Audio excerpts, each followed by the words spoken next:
Hi hello friends, ಇವತ್ತಿನ ವಿಡಿಯೋದಲ್ಲಿ ಅಂದರೆ ನಾವು ಯಾವುದೇ ರೀತಿ ಥ್ರೆಡ್ ಪೈಪಿಂಗ್ನ ಯೂಸ್ ಮಾಡಿದೆ ತುಂಬ ಸಣ್ಣದಾಗಿ ನಾವು ಯಾವ ರೀತಿ ನೆಕ್ ಪೈಪಿಂಗ್ನ ಸ್ಟಿಚ್ ಮಾಡ್ಕೊಬೋದು ಅಂತ ತೋರಿಸ್ಕೊಡ್ತೀನಿ. ನಾನು ಈ ನೆಕ್ ಪೈಪಿಂಗ್ಗೆ ಯಾವುದೇ ರೀತಿ ಥ್ರೆಡನ್ನು ಯೂಸ್ ಮಾಡಿಲ್ಲ, ಆದರೂ ಕೂಡ ತುಂಬ ಚಿಕ್ಕದಾಗಿ ನಾವು ನೆಕ್ ಪೈಪಿಂಗ್ನ ಸ್ಟಿಚ್ ಮಾಡ್ಬೋದು. ಈಗ ತುಂಬಾ ಟ್ರೆಂಡು ಥ್ರೆಡ್ ಪೈಪಿಂಗ್ ಸ್ಟಿಚ್ ಮಾಡಿಸ್ಕೊಳ್ಳೋದು. ಅದರಲ್ಲೂ ಕೆಲವೊಂದು ಕಸ್ಟಮರ್ಸು ಅಮೌಂಟ್ ಕೊಡೋಕ್ಕಾಗದೇ ಇರೋರು, ಅಂದರೆ ನಾವು ಥ್ರೆಡ್ ಪೈಪಿಂಗ್ನ ಸ್ಟಿಚ್ ಮಾಡಿದ್ರೆ ನಾವು ಒಂದು 50 ರೂಪೀಸ್ ಜಾಸ್ತಿ ತೊಗೊಳ್ತೀವಿ. ಅಮೌಂಟ್ ಕೊಡೋಕ್ಕಾಗದೇ ಇರೋರು ಅವರು ನಾರ್ಮಲಾಗಿ ಪೈಪಿಂಗ್ನ ಇಟ್ಕೊಡಿ ಅಂತ ಕೇಳ್ತಾರೆ. ಸೊ ಅಂಥ ಬ್ಲೌಸಸ್ಗೆ ನಾವು ಯಾವ ರೀತಿ ಚಿಕ್ಕದಾಗಿ ಪೈಪಿಂಗನ್ನು ಸ್ಟಿಚ್ ಮಾಡ್ಬೋದು ಅಂತ ಈ ವಿಡಿಯೋದಲ್ಲಿ ತೋರಿಸ್ಕೊಡ್ತೀನಿ. ವಿಡಿಯೋನೆಲ್ಲೂ ಸ್ಕಿಪ್ ಮಾಡದೆ ಎಂಡ್ವರೆಗೂ ನೋಡಿ ಫ್ರೆಂಡ್ಸ್, ಆಗಲೇ ನಿಮಗೆ ಕ್ಲಿಯರಾಗಿ ಅರ್ಥ ಆಗುತ್ತೆ ನಾನು ಯಾವ ರೀತಿ ಸ್ಟಿಚ್ ಮಾಡ್ತೀನಿ ಅಂತ. ನೋಡಿ, ಮೈನ್ ಫ್ಯಾಬ್ರಿಕಲ್ಲಿ ನನಗೂ ಇಷ್ಟೊಂದು ಪೀಸ್ ಅನ್ನೋದು ಮಿಕ್ಕಿತ್ತು. ಈಗ ಈ ಪೀಸಲ್ಲಿ ನಾವು ಪೈಪಿಂಗ್ನ ಸ್ಟಿಚ್ ಮಾಡೋದಕ್ಕೆ ಕ್ರಾಸ್ ಪೀಸಸ್ನ ಕಟ್ ಮಾಡ್ಕೋಬೇಕು. ನೋಡಿ, ನಾವು ನೆಕ್ಗೆ ಯಾವುದೇ ಪೈಪಿಂಗ್ನ ಸ್ಟಿಚ್ ಮಾಡಬೇಕಂದ್ರೆ ಕಂಪಲ್ಸರಿ ನಾವು ಕ್ರಾಸ್ ಪೀಸಸ್ನ ಕಟ್ ಮಾಡ್ಕೋಬೇಕಾಗುತ್ತೆ. ಈ ರೀತಿ ಫಸ್ಟ್ ಒಂದು ಸ್ಕೇಲ್ ತೊಗೊಂಡು ಒಂದು ಸ್ಟ್ರೈಟ್ ಲೈನನ್ನು ಹಾಕ್ಕೊಳ್ತಾ ಇದ್ದೀನಿ, ಈ ರೀತಿ ಕ್ರಾಸಾಗಿ. ಈಗ 1.25 ಇಂಚ್ ಇರೋ ಥರ ಈ ರೀತಿ ನಾವು ಈ ಪೀಸಸ್ನ ಕ್ರಾಸ್ ಪೀಸಸ್ನ ಕಟ್ ಮಾಡ್ಕೋಬೇಕು. ನೀವು ಯಾವುದೇ ನೆಕ್ಗೆ ಪೈಪಿಂಗನ್ನು ಕೊಡಬೇಕಾದ್ರೂ ಈ ರೀತಿ ಕ್ರಾಸ್ ಪೀಸಸ್ನೇ ತೊಗೋಬೇಕಾಗುತ್ತೆ. ಸ್ಟ್ರೈಟ್ ಪೀಸಲ್ಲಿ ನಿಮಗೆ ಫಿನಿಶಿಂಗ್ ಅನ್ನೋದು ನೀಟಾಗಿ ಬರೋದಿಲ್ಲ, ಆ್ಯಂಡ್ ಕಾರ್ನರ್ಸ್ ಹತ್ರ ಕೂಡ ನಿಮಗೆ ಫಿನಿಶಿಂಗ್ ನೀಟಾಗಿ ಬರೋದಿಲ್ಲ. ನಿಮಗೇನು ನೆಕ್ ರೌಂಡ್ಸ್ ಇರುತ್ತಲ್ಲ, ಆ ರೌಂಡ್ಸ್ ಹತ್ರ ನಿಮಗೆ ನೀಟಾಗಿ ಫಿನಿಶಿಂಗ್ ಅನ್ನೋದು ಬರೋದಿಲ್ಲ. ಈಗ ನಾವು ಕಟ್ ಮಾಡ್ಕೊಂಡಿರೋ ಈ ಕ್ರಾಸ್ ಪೀಸಸ್ನ ನೋಡಿ ಯಾವ ರೀತಿ ಜಾಯಿನ್ ಮಾಡ್ಕೊಳ್ತಾ ಇದ್ದೀನಿ. ಈ ರೀತಿ ಕ್ರಾಸಾಗಿ ನಾವು ಜಾಯಿನ್ ಮಾಡ್ಕೋಬೇಕಾಗುತ್ತೆ. ನೋಡಿ, ಈ ರೀತಿ ಇಂಟು ಶೇಪಲ್ಲಿ ಕ್ರಾಸಾಗಿ ನಾವು ನೆಕ್ ಪೀಸಸ್ನೆಲ್ಲ ಜಾಯಿನ್ ಮಾಡ್ಕೋಬೇಕು. ನೋಡಿ, ಈ ರೀತಿ ಜಾಯಿನ್ ಮಾಡ್ಕೊಂಡಾಗ ನಮಗೆ ಸ್ಟ್ರೈಟ್ ಪೀಸ್ ಅನ್ನೋದು ರೆಡಿ ಆಗುತ್ತೆ.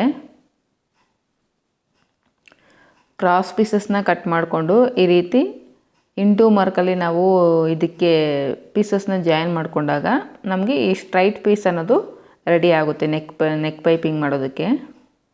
ಈಗ ಈ ರೀತಿ ಜಾಯಿನ್ ಮಾಡ್ಕೊಂಡಿದ್ದ ನಂತರ ಎಕ್ಸೆಸ್ ಇರೋ ಫ್ಯಾಬ್ರಿಕ್ನ ನೋಡಿ ನಾವು ಎಲ್ಲಿ ಜಾಯಿನ್ ಮಾಡ್ಕೊಂಡಿರ್ತೀವಲ್ಲ ಅಲ್ಲಿ ಈ ರೀತಿ ಕಟ್ ಮಾಡ್ಕೋಬೇಕು. ಎಕ್ಸೆಸ್ ಇರೋ ಎಲ್ಲ ಫ್ಯಾಬ್ರಿಕ್ನು ಈ ರೀತಿ ಆ ಜಾಯಿಂಟ್ಸ್ ಇರೋ ಹತ್ರ ತೆಗೆದುಬಿಡಬೇಕು. ಈಗ ನಾವೇನು ಕ್ರಾಸ್ ಪೀಸಸ್ನ ಜಾಯಿಂಟ್ ಮಾಡಿ ಈ ರೀತಿ ಸ್ಟಿಚ್ ಮಾಡ್ಕೊಂಡಿದ್ದೀವಿ, ಈಗ ಆ ಪೀಸಸ್ನ ಡಿವೈಡ್ ಮಾಡ್ಕೋಬೇಕು. ಅಂದರೆ ನಾವೆಲ್ಲಿ ಜಾಯಿಂಟ್ ಮಾಡಿದ್ದೀವೋ ಅಲ್ಲಿ ಆ ಖರ್ಚನ್ನ ಈ ರೀತಿ ಡಿವೈಡ್ ಮಾಡ್ಕೋಬೇಕು. ಈ ರೀತಿ ಡಿವೈಡ್ ಮಾಡಿಕೊಂಡು ನೈಲಿಂದ ರಬ್ ಮಾಡ್ಕೋಬೇಕು. ಈ ರೀತಿ ರಬ್ ಮಾಡ್ಕೊಳ್ಳೋದ್ರಿಂದ ನಮಗೆ ನೆಕ್ ಪೈಪಿಂಗ್ನ ಸ್ಟಿಚ್ ಮಾಡುವಾಗ ಆ ಜಾಯಿಂಟ್ಸ್ ಇರೋ ಹತ್ರ ತುಂಬ ಸಣ್ಣದಾಗಿ ನಾವು ಸ್ಟಿಚ್ ಮಾಡ್ಕೊಳ್ಳೋಕೆ ಸಾಧ್ಯ ಆಗುತ್ತೆ. ಒಂದೇ ಸೈಡು ನೀವು ಖರ್ಚನ್ನು ಸ್ಟಿಚ್ ಮಾಡಿಬಿಟ್ರೆ ನಿಮಗೆ ನೆಕ್ ಪೈಪಿಂಗ್ ಸ್ಟಿಚ್ ಮಾಡುವಾಗ ಅಲ್ಲಿ ದಪ್ಪ ಅನ್ನೋದು ಬಂದುಬಿಡುತ್ತೆ. ಈಗ ನೋಡಿ, ಬ್ಲೌಸ್ ನೆಕ್ ಮೇಲೆ ಈ ರೀತಿ ಈ ಪೀಸನ್ನು ಇಟ್ಕೊಂಡು ನೀಟಾಗಿ 1/4 ಇಂಚು ಮಾರ್ಜಿನ್ಗೆ ಸ್ಟಿಚ್ಚನ್ನು ಹಾಕ್ಕೊತ ಬರಬೇಕು. ನೋಡಿ, ಅಲ್ಲಿ ಈ ರೀತಿ ನೆಕ್ ಪೈಪಿಂಗ್ನ ಅಟ್ಯಾಚ್ ಮಾಡಿರೋ ಹತ್ರ ಈ ರೀತಿ ಓಪನ್ ಮಾಡಿಕೊಂಡು ಒಂದು ಪಾರ್ಟ್ ಆ ಕಡೆ ಒಂದು ಪಾರ್ಟ್ ಈ ಕಡೆ ಬರೋ ಥರ ಓಪನ್ ಮಾಡಿಕೊಂಡು ನಾನು ನೆಕ್ ಸುತ್ತೂರನ್ನ ಸ್ಟಿಚ್ಚನ್ನು ಹಾಕ್ಕೋಬೇಕು. ನೀವು ಸ್ಟಾರ್ಟಿಂಗಿಂದ ಏನು ಮಾರ್ಜಿನನ್ನು ಇಟ್ಕೊಂಡ್ಬಂದು ಸ್ಟಿಚ್ ಹಾಕಿರ್ತೀರೋ ಸೇಮ್ ಅದೇ ಮಾರ್ಜಿನ್ಗೆ ನೀವು ನೆಕ್ ಸುತ್ತೂರ ನೀವು ಈ ರೀತಿ ನೆಕ್ ಪೈಪಿಂಗ್ನ ಸ್ಟಿಚ್ ಮಾಡ್ಕೋಬೇಕಾಗುತ್ತೆ. ಹಾಗೆ ನಿಮಗೆ ಶೋಲ್ಡರ್ ಹತ್ರ ಏನು ಖರ್ಚಿರುತ್ತೋ ಆ ಖರ್ಚು ಕೂಡ ನಿಮಗೆ ಬ್ಯಾಕ್ ಸೈಡ್ ಪಾರ್ಟ್ ಕಡೆ ಬರೋ ಥರ ಪ್ಲೇಸ್ ಮಾಡಿಕೊಂಡು ನೀವು ಈ ರೀತಿ ನೆಕ್ಗೆ ಈ ಪಟ್ಟಿಯನ್ನು ಸ್ಟಿಚ್ ಮಾಡ್ಕೋಬೇಕು. ನೋಡಿ, ಈ ರೀತಿ ಒಂದೇ ಮಾರ್ಜಿನ್ ಇರಬೇಕು. 1/4 ಇಂಚು ಮಾರ್ಜಿನ್ ನಾವೇನು ಸ್ಟಿಚ್ ಮಾಡ್ತೀವೋ ಸೇಮ್ ಅದೇ ಮಾರ್ಜಿನೇ ಇರಬೇಕು. ನೋಡಿ, ಈಗ ರಿವರ್ಸ್ ಮಾಡಿಕೊಂಡು ನಮಗೇನು ಆ ರೌಂಡಿಂಗ್ಸ್ ಇರುತ್ತೆ ಅಂದರೆ ಕಾರ್ನರ್ಸ್ ಹತ್ರ ಈ ರೀತಿ ನಾವು ಕಟ್ ಮಾಡ್ಕೋಬೇಕು, ಟಕ್ಸನ್ನು ಇಟ್ಕೋಬೇಕು ಆ ಕಾರ್ನರ್ಸ್ ತಿರ್ಗೋ ಪ್ಲೇಸಲ್ಲಿ. ಇಲ್ಲಾಂದರೆ ನಮಗೆ ಅಲ್ಲಿ ಫಿನಿಶಿಂಗ್ ಅನ್ನೋದು ನೀಟಾಗಿ ಬರೋದಿಲ್ಲ.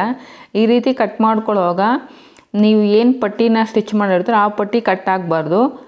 ಮೈನ್ ಫ್ಯಾಬ್ರಿಕ್ ಲೈನಿಂಗು ಮತ್ತು ಮೈನ್ ಫ್ಯಾಬ್ರಿಕ್ ಮಾತ್ರ ಕಟ್ ಮಾಡ್ಕೋಬೇಕು. ಯಾವುದೇ ಕಾರಣಕ್ಕೂ ನೋಡಿ, ನಾನು ಇಲ್ಲಿ ಪಟ್ಟಿನ ಏನು ಜಾಯಿನ್ ಮಾಡಿದ್ದೀನಿ ಆ ಪಟ್ಟಿನ ನಾನು ಕಟ್ ಮಾಡಿಲ್ಲ. ನೀವೇನು ಲೈನಿಂಗ್ ಪಟ್ಟಿನ ಸ್ಟಿಚ್ ಮಾಡಿರ್ತೀರೋ ಆ ಪಟ್ಟಿನ ಕಟ್ ಮಾಡಿದೆ ನಿಮ್ಮ ಕಾರ್ನರ್ಸಲ್ಲಿ ಮೈನ್ ಫ್ಯಾಬ್ರಿಕ್ ಬ್ಲೌಸ್ದು ಏನಿರುತ್ತೋ ಅದು ಮತ್ತು ಲೈನಿಂಗನ್ನು ಮಾತ್ರ ಕಟ್ ಮಾಡ್ಕೋಬೇಕು. ಈಗ ಒಂದು ಸಲ ನೈಲಿಂದ ಈ ರೀತಿ ನೀಟಾಗಿ ಈ ರೀತಿ ರಬ್ ಮಾಡ್ಕೊಬಿಡಿ.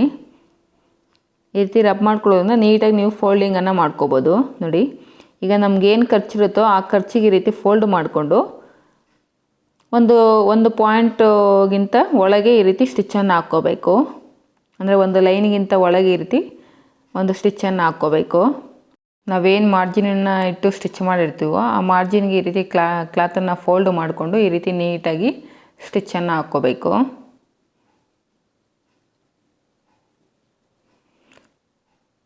ಫ್ರೆಂಡ್ಸ್, ಈ ವಿಡಿಯೋ ನಿಮಗೆ ಯೂಸ್ಫುಲ್ ಆಗಿದೆ ಅಂತಂದರೆ ವಿಡಿಯೋ ಖಂಡಿತವಾಗ್ಲೂ ಲೈಕ್ ಮಾಡಿ. ಹಾಗೆ ಯಾರಾದರೂ ಹೊಸದಾಗಿ ವಿಡಿಯೋನ ನೋಡ್ತಾ ಇದ್ದರೆ ಪ್ಲೀಸ್ ನನ್ನ ಚಾನಲ್ನ ಸಬ್ಸ್ಕ್ರೈಬ್ ಮಾಡ್ಕೊಳ್ಳಿ ಫ್ರೆಂಡ್ಸ್. ಈಗ ಈ ರೀತಿ ಸ್ಟಿಚ್ ಮಾಡಿದ ನಂತರ ನೋಡಿ ನಮಗೆ ಎಕ್ಸೆಸ್ ಇದೆ ಫ್ಯಾಬ್ರಿಕ್ ಅನ್ನೋದು. ಈ ಎಕ್ಸೆಸ್ ಇರೋ ಫ್ಯಾಬ್ರಿಕ್ನೆಲ್ಲ ನಾವು ಟ್ರಿಮ್ ಮಾಡ್ಕೊಬಿಡಬೇಕು. ನೋಡಿ ನಾವೇನು ಸ್ಟಿಚ್ ಮಾಡಿರ್ತೀವೋ ಆ ಸ್ಟಿಚ್ಚಿಂಗ್ ಪಕ್ಕದಲ್ಲಿ ನಮಗೆ ಒಂದು ಲೈನಷ್ಟು ಕ್ಲಾತನ್ನು ಇಟ್ಕೊಂಡು ಎಕ್ಸೆಸ್ ಇರೋ ಎಲ್ಲ ಫ್ಯಾಬ್ರಿಕ್ನು ಈ ರೀತಿ ಟ್ರಿಮ್ ಮಾಡ್ಕೊಬಿಡಿ.